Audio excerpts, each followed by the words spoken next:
Olá, hoje nós vamos dar início às aulas de Química, então vou passar para vocês as aulas relacionadas ao conteúdo da semana passada e dessa semana, as aulas 1 e 2, ok?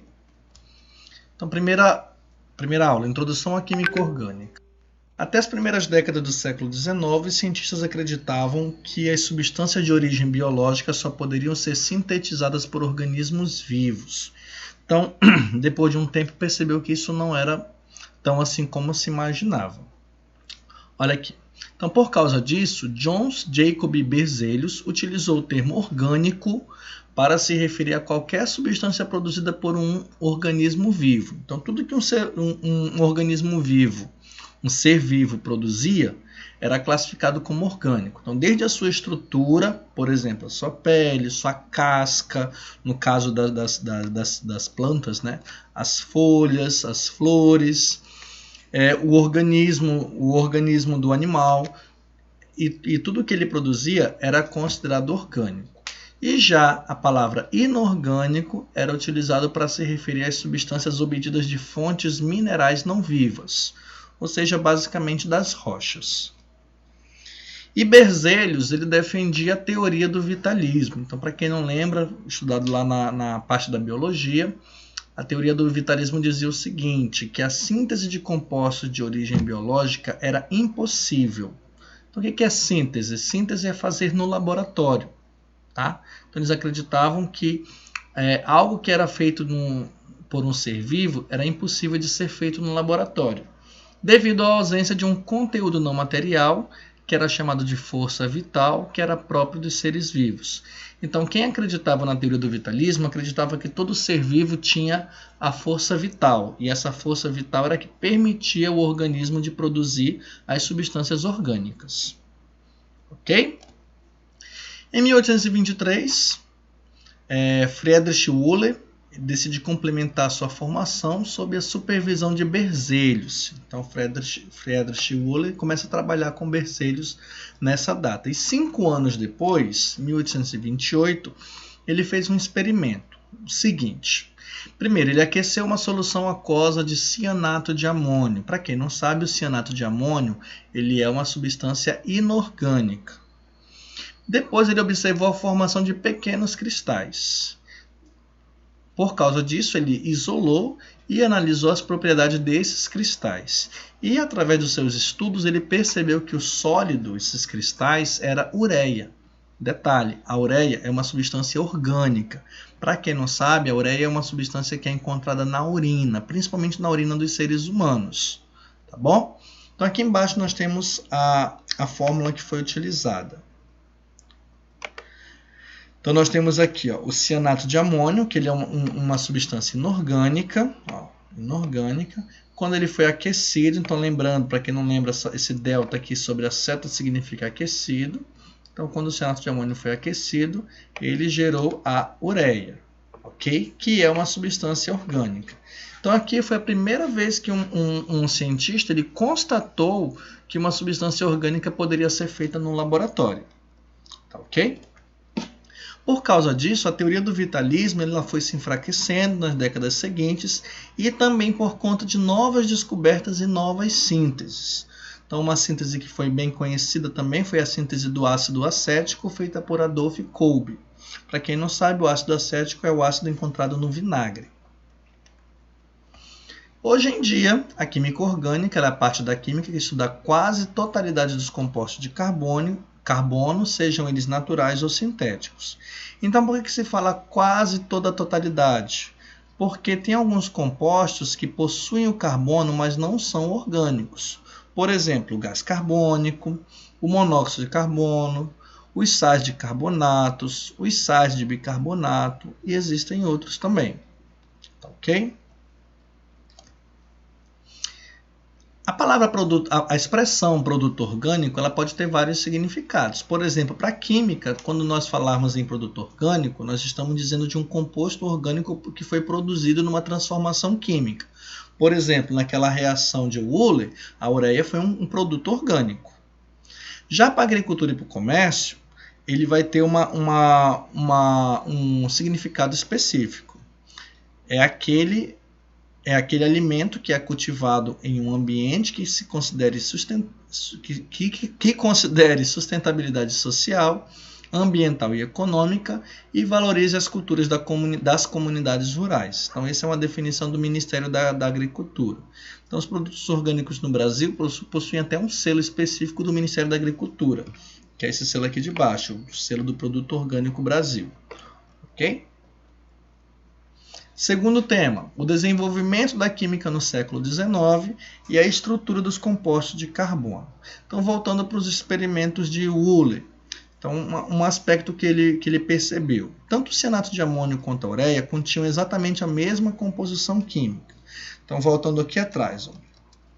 Se nós verificarmos, aqui os dois compostos vão ter um carbono, os dois vão ter 2 nitrogênios, e os dois vão ter 4 hidrogênios, além de um oxigênio. Então, por isso nós temos aqui a fórmula molecular, ó, CH4N2O, certo? Então, é a mesma fórmula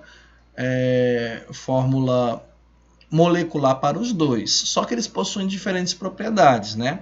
Então, já começa aqui, um era orgânico, o outro não era, o outro era inorgânico. Então vem a pergunta, como que isso era possível? Então Berzelius ele ficou intrigado e em 1830 passou a designar as substâncias de mesma fórmula molecular, mas com propriedades diferentes, de isômeros. Então essa palavra aqui, isômeros, significa o que basicamente? Que eles possuem o mesmo tipo de átomo na mesma quantidade, só que eles são compostos diferentes, tá? Então, nós vamos ter um capítulo do livro só para falar sobre os isômeros. Então, aqui o que vocês precisam saber é que desde essa época de Berzelius e dos experimentos de Woolley já se percebeu a presença desses isômeros, tá bom? E por causa disso, a fórmula molecular, que antigamente era muito utilizada, ela não era mais suficiente.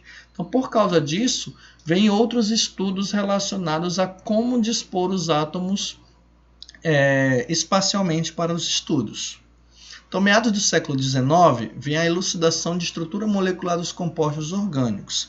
Então, nós temos dois principais cientistas que contribuíram com informações de como fazer a estrutura dos compostos orgânicos. Nós temos a presença de Friedrich August Kekulé e de Archibald Scott Cooper. Então, são esses dois que vão iniciar os trabalhos relacionados a como dispor eles num papel, por exemplo.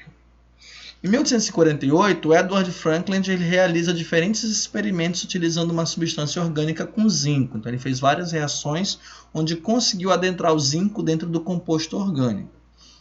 E depois, como deu certo com o zinco, o que ele fez? Ele substituiu o zinco por outros metais e também conseguia fazer tais reações. Isso auxiliou Kekulé em algumas informações relacionadas já para se fazer as estruturas moleculares. Então, a teoria de Kekulé ela vem dizendo que os átomos de um elemento têm uma capacidade bem definida de combinação com outros átomos, chamados de valência. Essa valência é o que nós entendemos hoje, a quantidade de ligações que ele pode fazer. Por exemplo, o hidrogênio ele tem uma valência, então quer dizer o quê? Que ele só pode fazer uma ligação. O oxigênio tem 2 valências, então ele pode fazer 2 ligações. O nitrogênio tem 3 valências e o carbono tem 4 valências. Essa daqui foi uma proposta de Kekulé, feita em 1857. Tá bom? Outra informação de Kekulé é que os átomos de carbono podem se ligar entre si, formando cadeias carbônicas. Como assim? Um átomo de carbono pode ficar um ligado no outro. Tá? Por exemplo, 3 átomos ligados, 7 átomos ligados, 10, 20, 100, 1000. Tá? Então, até o final do ano vocês vão ver que existem às vezes mais de 1000 átomos de carbono ligados um no outro.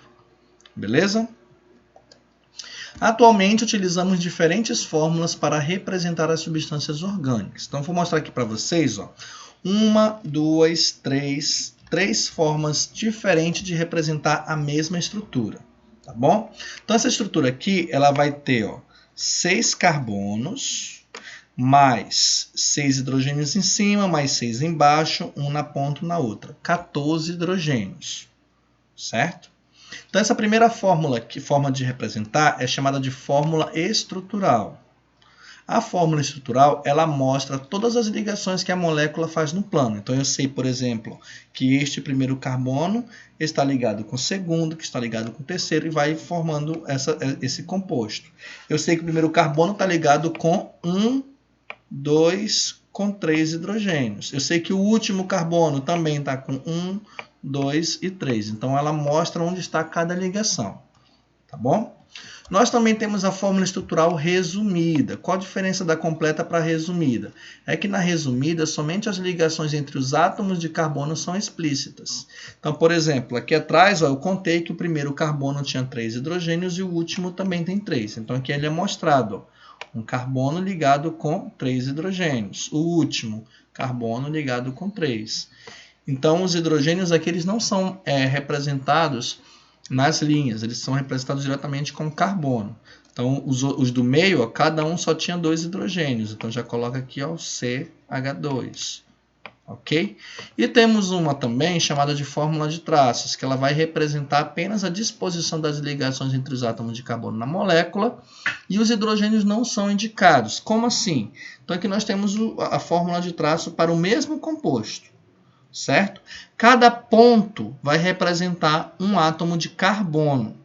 Então, quantos carbonos temos aqui? Vamos ver. Cada ponto. Então, o primeiro ponto é aqui, ó, logo no início. 1, 2, 3, 4, 5, 6 pontos. Entenderam? Ó, então, cada pontinho aqui desse polígono que ele é formado, cada pontinho, contando com o primeiro e contando com o último, é um átomo de carbono. Então, por isso que no final, ó, fica sendo 6 átomos de carbono. Tá bom? Lembrando que hidrogênios não são representados aqui nessa fórmula de traço. Tá bom? Então, aqui nós temos um outro exemplo. Ó. Então, a fórmula de linha representando, fórmula estrutural completa, representando aqui é outra estrutura, tá, gente? Chamada de ciclo hexano. Aqui nós temos também 6 carbonos, só que numa cadeia fechada, e cada carbono, ó, tem 2 hidrogênios. Pode verificar, ó, cada carbono tem 2 hidrogênios. Aqui é a segunda representação, já colocando os hidrogênios ao lado do carbono. Tá? E aqui apenas a fórmula de traço, representando apenas os traços. Ó, cada pontinho um carbono. 1, 2, 3, 4, 5, 6. Beleza? Então, a mesma fórmula representada de diferentes maneiras. Quando aparecem outros átomos de elemento, eles devem ser indicados pelos símbolos correspondentes. Então, por exemplo, aqui nós temos um oxigênio. E aqui nós temos uma fórmula de traço. E aí, o oxigênio? O oxigênio aparece com a letra O, certo? E nesses casos assim, esse ponto não conta mais como carbono. Então, quantos carbonos tem? Olha aqui, ó. 1, 2... Aqui não conta como carbono porque tem um oxigênio. Mesma coisa nesse segundo ponto. Ó. Não conta como carbono porque tem um oxigênio. Continuando a contagem. 3 e 4. Ok? Então, lembrando, onde estão os pontos com uma letra, não conta como carbono. Beleza? Mesma coisa aqui, ó. Nitrogênio. Foi mostrado aqui pela letra N, certo? Então, aqui só fez resumir os hidrogênios para H3. Ok?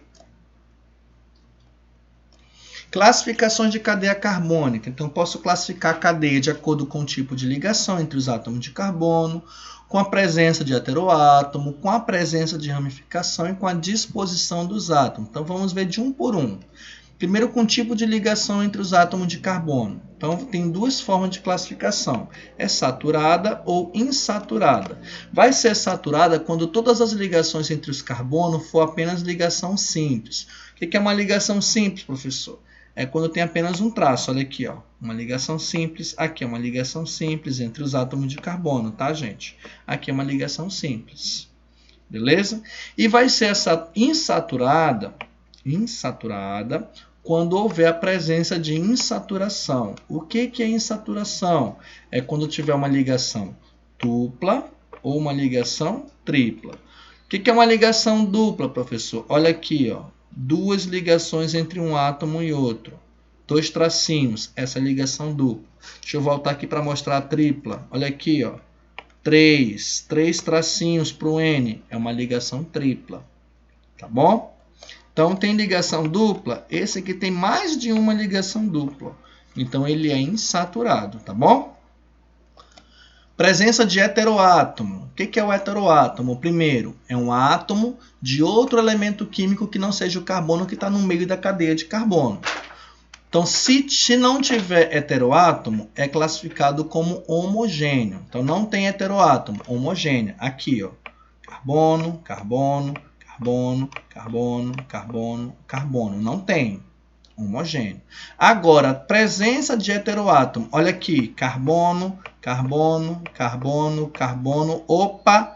Nitrogênio. Nitrogênio não é carbono. Então, esse nitrogênio que está no meio de 2 carbonos, ele é um heteroátomo. Se tem heteroátomo, é classificado como heterogêneo. Uma cadeia heterogênea, tá bom? Presença de ramificação. Nós podemos classificar como normal ou ramificada. Normal, quando os átomos de carbono estão ligados todos em sequência, ou seja, quando há apenas 2 extremidades. Então, aqui nós temos um início e aqui nós temos um fim. E desse início para o fim, os carbonos vão numa linha reta. Ó, não tem nenhum carbono fora dessa linha, correto? Agora, quando há 3 ou mais extremidades, vai ser classificado como ramificado. Vamos ver esse exemplo. Primeiro o carbono e o último, né? A cadeia está aqui, ó. Certo? Opa, mas temos um carbono aqui fora da cadeia, ó. Se está fora, esse carbono ele é uma ramificação. Se ele é uma ramificação, então é uma cadeia ramificada. Beleza? Disposições do átomo. É classificada como fechada ou cíclica quando os átomos de carbono de uma cadeia se unem formando uma estrutura em anel. A fechada ou cíclica é quando não tem início, não tem fim. Vamos dizer assim, tá? Olha aqui, ó. Esse está ligado nesse, que está ligado nesse, que está ligado nesse, que está ligado nesse, está ligado nesse, e está ligado no primeiro que eu comecei. Então não tem fim, é um ciclo, tá? Não tem um fim. Já ela é classificada como aberta ou cíclica quando eu tenho um início e quando eu tenho um fim. Por exemplo, aqui esse é o primeiro, vai indo a cadeia, ó, sendo formada, e este é o último. Acabou, não tem mais. Esse último não está ligado aqui com o primeiro, não está, certo? Aí é uma cadeia aberta. Algumas cadeias carbônicas cíclicas podem ser classificadas como aromáticas, quando apresentam um núcleo aromático. O que é um núcleo aromático, gente? O núcleo aromático ele é formado pelo benzeno. Aqui, ó, benzeno. O que é o benzeno? Ele possui 6 carbonos, ó, 1, 2, 3, 4, 5, 6. É uma cadeia fechada, certo? Ó, fechada. E ela possui ligações simples e duplas alternadas. Como assim? Olha aqui esse primeiro carbono, ó, primeiro carbono, lado direito. Ligação simples. Aqui agora é uma ligação dupla. Ligação simples, ligação dupla. Ligação simples e ligação dupla. Tá? Simples e dupla alternada. Olha aqui. Ó. Simples, dupla. Olha aqui a segunda linha. Simples, dupla. Simples, dupla. Nesse caso específico, o benzeno ele pode ser representado como aqui, ó, os 6 pontos. Fechado, tá? E um círculo no meio. Então, esse círculo aqui ele vai representar que as ligações simples e duplas estão intercaladas, tá bom? E, por fim, os átomos de carbono podem ser classificados de acordo com a quantidade de outros átomos de carbono aos quais estão ligados. Vamos primeiro mostrar a classificação, depois eu vou mostrar o exemplo, tá? Ele vai ser primário quando ele está ligado a, no máximo, um átomo de carbono. Secundário quando está ligado a 2 átomos de carbono, terciário ligado a 3 átomos de carbono e quaternário ligado a 4 átomos de carbono. Presta atenção, muita gente confunde aqui. Vamos começar com o primário. Olha esse carbono aqui. Ele está ligado com quantos carbonos? Com nenhum. Aqui é um hidrogênio, aqui é um hidrogênio, aqui é um cloro e aqui é um oxigênio. Nenhum. Então, 0. Ele é primário. Porque o que diz o primário? O primário diz no máximo. Então, é no mínimo 0 e no máximo 1. Olha aqui esse exemplo, desse aqui de cima. Esse de cima. Ele está ligado só nesse azulzinho aqui embaixo. Os outros 3 são Hs. Então, quando ele está ligado só em um, primário. Olha aqui, ó. Carbono é primário. Outro exemplo de primário, ó, só está ligado em um, nesse azul. Esse aqui só está ligado nesse outro. Esse de cima também só está ligado em um. Esse daqui, o último, só está ligado em um. Tá bom? Secundário, quando ele está ligado em 2. Olha este daqui, gente. Vou circular. Ele está ligado com esse carbono da esquerda e com esse da direita. 2. Tá? Olha... só ele que vai ser secundário, tá? Olha este daqui agora, ó. Ele está ligado com um em cima, um embaixo e um na direita. Então, este daqui está ligado com 3. Ele é carbono terciário. Por último, vamos analisar este daqui. Olha aqui ele, a situação dele, que legal. Para cima um carbono, para baixo outro carbono, para a esquerda um carbono, para a direita outro carbono. Ele está ligado em 4 carbonos, tá? Então, ele é quaternário. Gente, muita gente pensa que é ligado em quantidade. Por exemplo, esse daqui, ele está ligado com 1, com 2, com 3. Não, é ligado diretamente. Este último aqui só está ligado com este penúltimo, tá bom? É ligado diretamente. Então, quando está com 4, é quaternário. E é quaternário, não é quartenário não, como muita gente escreve na prova. Tá? Cuidado para escrever a palavrinha certa. Quaternário, não é quartenário. Beleza, gente? Então, no mais é só isso. Desejo bom estudo a todos.